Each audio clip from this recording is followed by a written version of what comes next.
नमस्कार. मी भाऊ तोरसेकर. तुम्ही बघत आहात प्रतिपक्ष.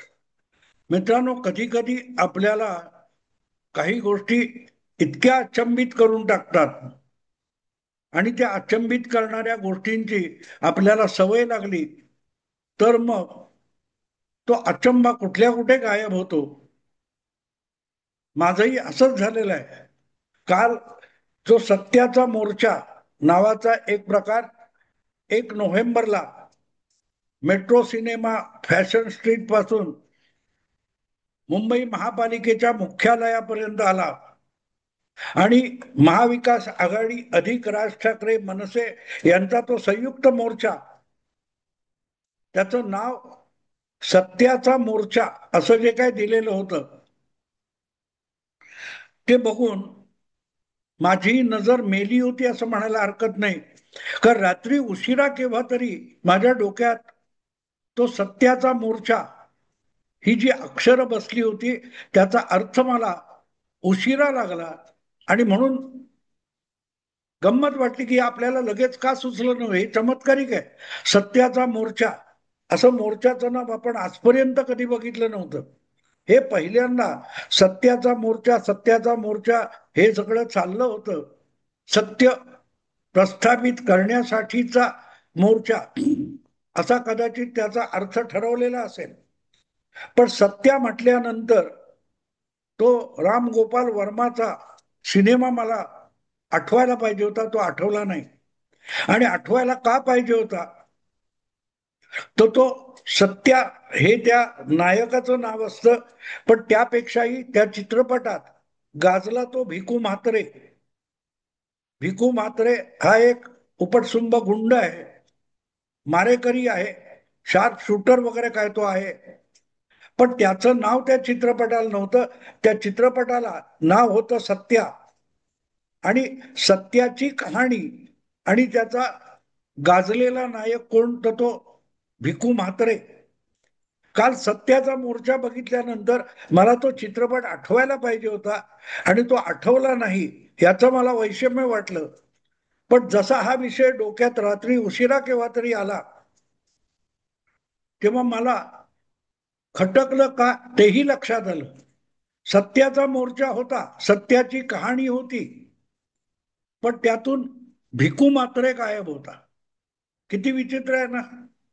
शिवसेना, महाविकास आघाडी, त्यांच्या भूमिका, ठाकरे बंधू, ठाकरे ब्रँड, या सगळ्यावर तावा तावाने बोलणारा, त्याला मी भिकू मात्रे म्हणतो. आणि या सगळ्या मांदियाळीमध्ये महाविकास आघाडी किंवा मनसे वगैरे पासून सगळे जे कोणी होते, त्यामध्ये संजय राऊत नव्हते. या भाजप किंवा महायुती विरोधाच्या राजकारणातला भिकू मात्रे कोण असेल, तर तो संजय राऊत. आणि तोच या सत्याच्या मोर्चातून गायब होता. आणि म्हणून हा एक महत्वाचा विषय होतो. अर्थात संजय राऊत यांनी हा मोर्चा निघायच्या आधी एक जाहीर त्यांच्या सोशल मीडियाच्या खात्यावर एक पत्र लिहिलं होतं त्यांच्या चाहत्यांना वगैरे उद्देशून, की आपली तब्येत बरी नाहीये, उपचार चालू आहेत आणि डॉक्टरांनी गर्दीत जाण्यापासून, लोकांच्या अधिक निकटचा संपर्क करण्यापासून आपल्याला प्रतिबंध घातला आहे. ही भूमिका आधीच जाहीर केली होती. आणि त्यामुळे 2 दिवस आधी जी भूमिका जाहीर केली आहे, त्यानुसार 1 नोव्हेंबरच्या या मोर्चामध्ये संजय राऊत आले नाहीत, दिसले नाहीत, गर्दीत मिसळले नाहीत. आणि बरोबर आहे, डॉक्टरांचे उपचार निमूटपणे मान्य करावे लागतात. आणि म्हणून एका अर्थाने तो सत्याचा मोर्चा गाजला तितकाच फिका होता. कारण तिथे सगळ्यात महत्वाची व्यक्ती म्हणजे संजय राऊत. कारण महाविकास आघाडी असो किंवा उबाठा शिवसेना असो, त्याचा चेहरा किंवा त्याची वाणी म्हणजे संजय राऊत, हे आता एक समीकरण बनलेलं आहे. आणि त्यामुळे त्या मोर्चातून संजय राऊत गायब असतील, तर मग गोष्ट खटकण्यासारखी होती. आणि म्हणून जेव्हा तो सत्याचा मोर्चा आणि भिकू मात्रे हे बघितल्यानंतर मला आणखीन एक गंमत वाटली. जसजसा आपण विचार अधिक करत जातो, तसतसे एखाद्या घटनेचे, घटनाक्रमाचे वेगवेगळे पदर आपल्या समोर उलगडत जातात. आता याचा विचार मी जितका अधिक करत गेलो तसं माझ्या लक्षात आलं की एवढा मोठा भव्य दिव्य मोर्चा सगळ्या मीडियानी अगदी काय म्हणतात त्या करवली सारखा सगळ्या मराठी माध्यमांनी करवली जशी बहिणीच्या लग्नात मिरवत असते तसं या सगळ्या मोर्चामध्ये मराठी माध्यमाचे रिपोर्टर हे करवली सारखे मिरवत होते आणि त्यांनाही संजय राऊत नाहीत या गोष्टीवर चार ओळी बोलाव्याच्या वाटल्या नाहीत. त्यामुळे सत्या चित्रपटातून भिकू मात्रेला काढून घेतला तर काय होईल असा तो सत्याचा मोर्चा फिका पडला असं मला वाटलं. पण असो, ही वस्तुस्थिती आहे. संजय राऊत यांची प्रकृती ठीक नाहीये. त्याच्यावर जमेल तशी प्रत्येक जण आपापल्या परीने चर्चा व्यक्त करतो आहे, शंका किंवा वेगवेगळे प्रश्न उपस्थित करतोय. पण कुठच्याही व्यक्तीच्या प्रकृती आणि आजारपणाबद्दल जाहीरपणे बोलणं मला कधी योग्य वाटलं नाही आणि म्हणून मी ते विषय हाताळत नाही. पण एक गोष्ट मला आणखीन खटकली की संजय राऊत यांनी हे मराठीतलं पत्र आपल्या सोशल मीडियामध्ये आपल्या चाहत्यांसाठी, फॅन्ससाठी, अनुयायांसाठी टाकलं आणि त्याच्यावर महत्वाची प्रतिक्रिया आली असेल तर ती देशाचे पंतप्रधान नरेंद्र मोदी यांच्याकडून आली की संजय राऊत हे सातत्याने रोजच्या रोज जितकं काही गरळ ओकावी, विष ओकावं तसं जहरी भाषेमध्ये नरेंद्र मोदींच्या विरुद्ध बोलत असतात. पण त्यांना सर्वात आधी त्यांच्या प्रकृतीसाठी आपल्याला चिंता वाटते आणि आपण ईश्वराकडे त्यांना लवकरात लवकर बरं वाटावं म्हणून प्रार्थना करतो अशी प्रतिक्रिया देणारी व्यक्ती सुद्धा नरेंद्र मोदी होती. अगदी सोशल मीडियावर, आणि छोटी गोष्ट नाहीये. देशाचा पंतप्रधान विरोधी पक्षाच्या आणि आपल्यावर कठोर टीका करणाऱ्या व्यक्तीच्या आरोग्यासाठी प्रार्थना करतो, ही छोटी गोष्ट नाहीये. आणि तिथे गोष्ट थांबत नाही. ज्या वेळेला पंतप्रधान संजय राऊत यांच्या आजारपणाची दखल घेतात आणि त्यांच्या प्रकृतीला स्वास्थ्य लाभो म्हणून देवाकडे प्रार्थना करतात, तेव्हा मग कमीत कमी संजय राऊत यांचे जे निकटवर्ती आहेत, त्यांचे जवळचे आहेत, त्यांचे सुहृद आहेत, हितचिंतक आहेत, त्यांच्याकडून काहीतरी प्रतिक्रिया यायला पाहिजे होती. आणि संजय राऊत आजारी आणि 24 तासात हा एवढा मोठा मोर्चा, एवढी मोठी इव्हेंट होती.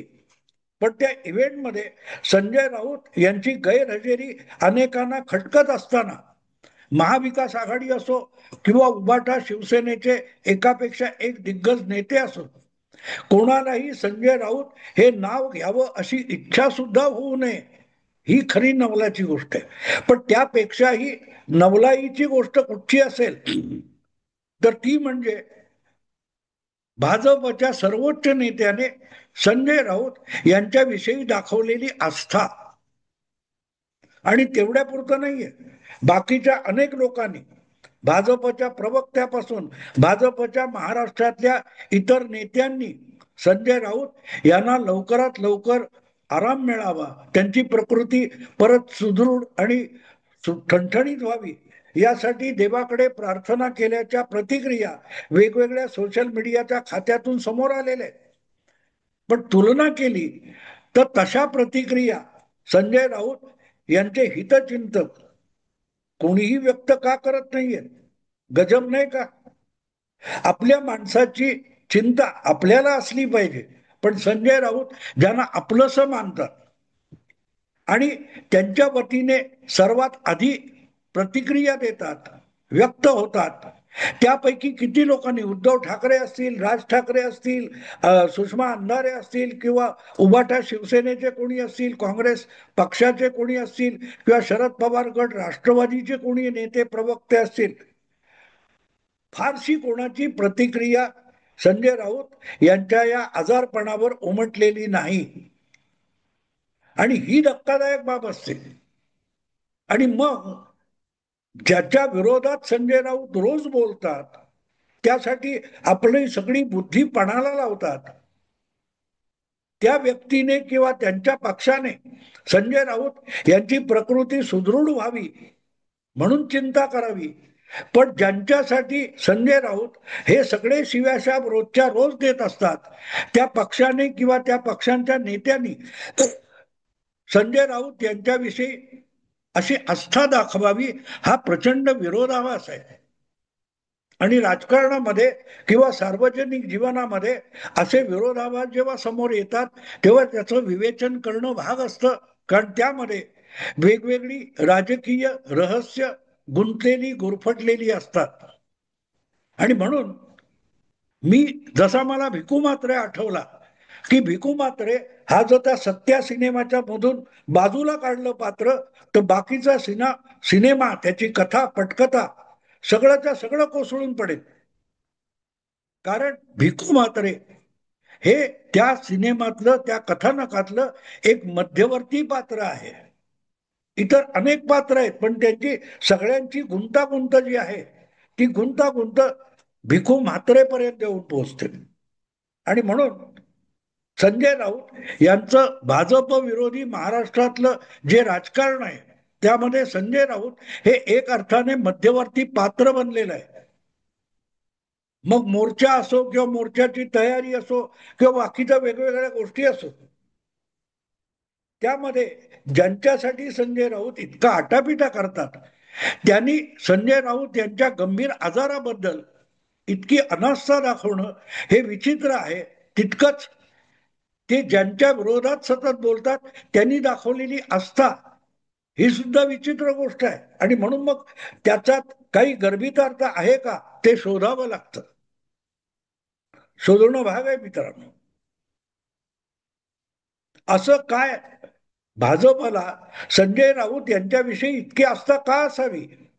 किंवा लवकरात लवकर बरे व्हा, तुमच्या प्रकृतीला आराम पडो, तसं म्हटलं तर संजय राऊत हे काय फार गंभीर आजारी आहेत असं वाटत नाही. हा, त्यांचे जे काय आजार आहेत ते प्रकृती अस्वास्थ्याचे आहेत.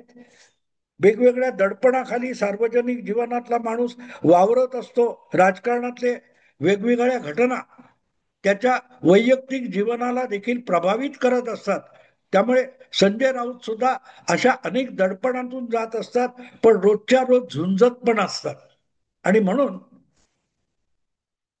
त्यांच्याविषयी त्यांच्या जवळच्या लोकांची अनास्था ही चक्रावून सोडणारी आहे. पण तितकीच चक्रावून सोडणारी मोठी गोष्ट, की ज्यांना हरवण्यासाठी संजय राऊत आपले सगळे कष्ट घेतात, त्यांना आस्था का असावी? विचित्र वाटतं ना, विरोधाभास पण आहे. आणि मग जर तुम्ही संजय राऊत आणि त्यांच्या भोवती गेल्या 25 वर्षातलं जे राजकारण भोवतीचं आहे ते बघितलं तर कळतं, की संजय राऊत यांचा पक्षाला जितका फायदा होईल त्यापेक्षा अधिक फायदा हा संजय राऊत आणि त्यांचा पक्ष ज्यांच्या विरोधात असतो, संजय राऊत ज्यांच्या विरोधात दंड थोपटून उभे राहतात, त्यांच्यासाठी संजय राऊत यांची मेहनत खूप उपयोगी पडत असते. मला आठवतं, या वर्षी किंवा गेल्या वर्षीच्या गणेशोत्सवामध्ये जेव्हा केंद्रीय गृहमंत्री अमित शहा हे मुंबईत अगत्याने लालबागचा राजा या नवसाच्या गणपतीचं दर्शन घ्यायला आले होते, तेव्हा मी एक व्हिडिओ केला होता, की अमित शहासारखा देशाचा गृहमंत्री लालबागच्या राजाकडे आला असेल तर तो त्याच्याकडे काय मागणं करील, कुठचा नवस करील. तर त्यात मी गमतीने म्हणालो होतो, की अमित शहानी लालबागच्या राजाकडे एक नवस नक्की केला असेल, की बाबा रे गणपती राया, जगात काय व्हायचं ते हो, पण संजय राऊत हे नित्य नेमाने भाजपच्या विरुद्ध बोलले पाहिजेत. कारण संजय राऊत हे विरुद्ध बोलले की भाजपचा फायदा होतो. सुषमा अंधारे सुद्धा कायम बोलत राहिल्या पाहिजेत, त्यांचं बोलणं बंद होता कामा नये. असली माणसं बोलायची बंद झाली तर भाजपला भीती वाटते, भाजपला धडकी भरते, की हे गप्प बसले तर आपलं काय होणार. हे मी गमतीने म्हणालो होतो, पण आज मला ते खरं वाटायला लागलं.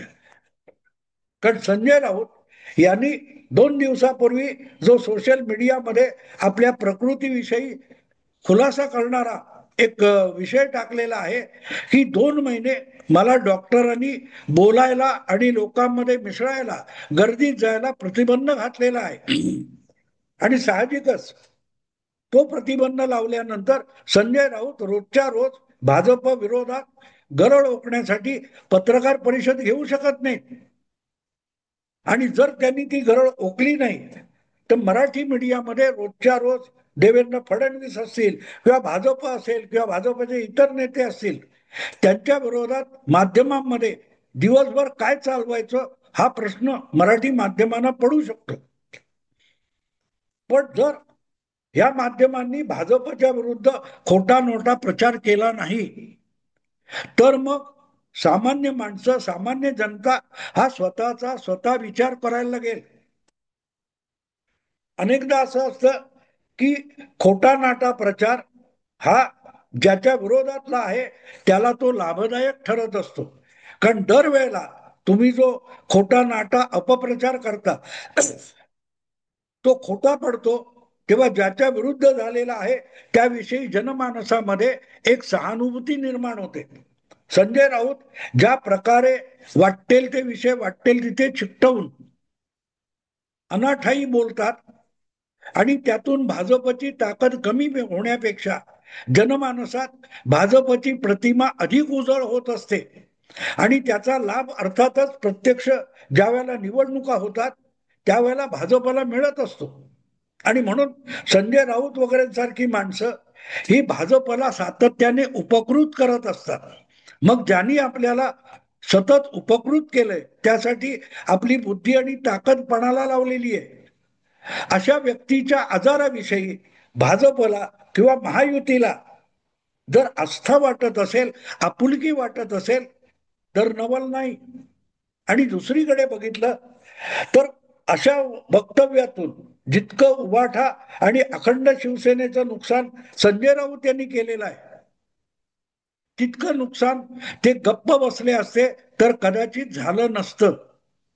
आणि एकट्या उभाठा शिवसेनेचं किंवा उद्धव ठाकरे यांचं नाही, जेव्हापासून उद्धव ठाकरे यांनी भाजपबरोबर फारकत घेतली 6 वर्षापूर्वी आणि महाविकास आघाडी स्थापन करण्यात पुढाकार घेतला, त्यानंतर महाविकास आघाडीत आलेले जितके पक्ष आणि नेते या सगळ्यांचं उद्धव ठाकरे यांच्या सोबतच संजय राऊत यांनी एक हाती नुकसान करून दाखवलेलं आहे.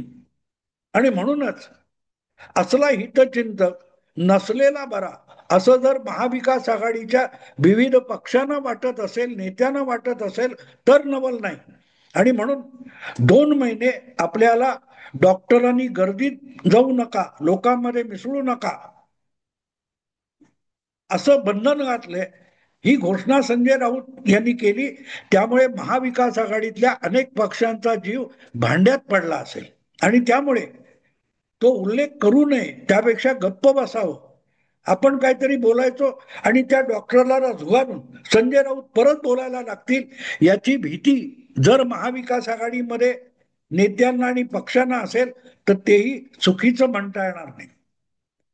आणि म्हणून वरकरणी जो विरोधाभास दिसतोय तो व्यवहारामध्ये दोन्ही बाजूंना लाभदायक प्रतिक्रिया आलेल्या आहेत. भाजपला संजय राऊत बोलणार नाही याची चिंता आहे आणि महाविकास आघाडीतल्या सगळ्या पक्षांना आणि नेत्यांना संजय राऊत गप्प बसणार याचा आनंद झालेला आहे. बाकी काय होतं ते बघू मित्रांनो. आत्ता थांबतो. आवडलं लाईक करा, शेअर करा आणि प्रतिपक्षाला सबस्क्राईब करा. नमस्कार.